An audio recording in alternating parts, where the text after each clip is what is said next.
بسم اللہ الرحمن الرحیم۔ عربی میں ازخر، انگریزی میں لیمن گراس اور اردو میں جنگلی گھاس کہلانے والی یہ گھاس صحراؤں میں پیدا ہوتی ہے۔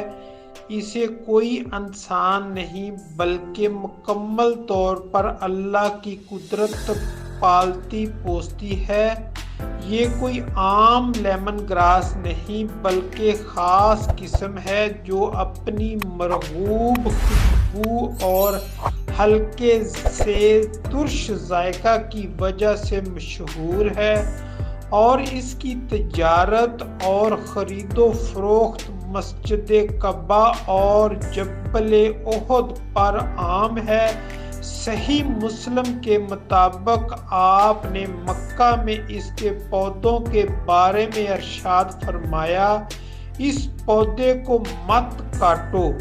ازخر یعنی لیمن گراس، جو کہ ہلکے لیموں اور ہلکے سے سبز رنگ کی ہوتی ہے، ایک خشک گھاس نما جھاڑی ہے اور یہ بہت گرم ہوتی ہے۔ یہ ہلکا پھلکا سا ایسا لطیف قہوہ یا چائے بناتی ہے جو خون کو انجماد سے روکتی ہے اور رگوں میں خون کی روانی میں معاون کا کردار ادا کرتی ہے۔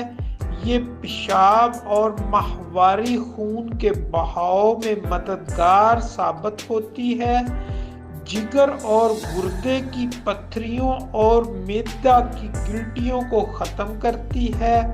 اس کا استعمال چائے یا پٹی باندھ کر دونوں طرح سے مؤثر ہو سکتا ہے۔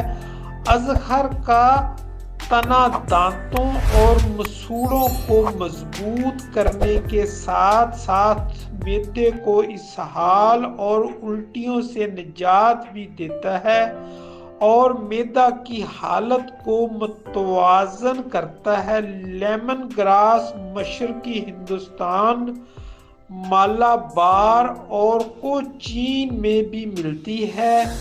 یہ ریت ٹیلوں یا ہلکی ریت پہ اگی نظر آتی ہے۔ ویسے گہری، گھنی اور زرخیز مٹی میں اس کی پیداوار بھی کی جا سکتی ہے، لیکن اس طرح گھاس زیادہ اونچی ہو جاتی ہے اور اس سے حاصل کیا جانے والا تیل اپنی ترش صلاحیت میں کم ہو جاتا ہے۔ گرمی اور کڑی دھوپ میں یہ بہت پروان چڑھتی ہے۔ کم ڈھلان سطح پر اگنے والی گھاس بھاری بارشوں کی وجہ سے زیادہ خالص تیل کا اور ذریعہ بنتی ہے۔ اس کا تیل خوشبو والا صابن بنانے اور میک اپ کے سامان میں بھی استعمال کیا جاتا ہے۔ اس کے علاوہ مچھر بھگانے والی ادویات اور خوشبوؤں میں بھی یہ استعمال کیا جاتا ہے۔ زیادہ تر اس کا قہوہ چاقو چوبند ہونے اور موٹاپے کے خاتمے کے لیے سردیوں میں مشروب کے طور پر پیا جاتا ہے۔ گرین ٹی کی طرح لیمن گراس نے بھی اپنے اچھوتے فوائد سے حکیموں اور طب کے ماہروں کے دل کو موہ لیا ہے۔ پیٹ کی بیماریوں کے لیے خاص کر یہ بہت سے نسخوں کا حصہ بن چکی ہے۔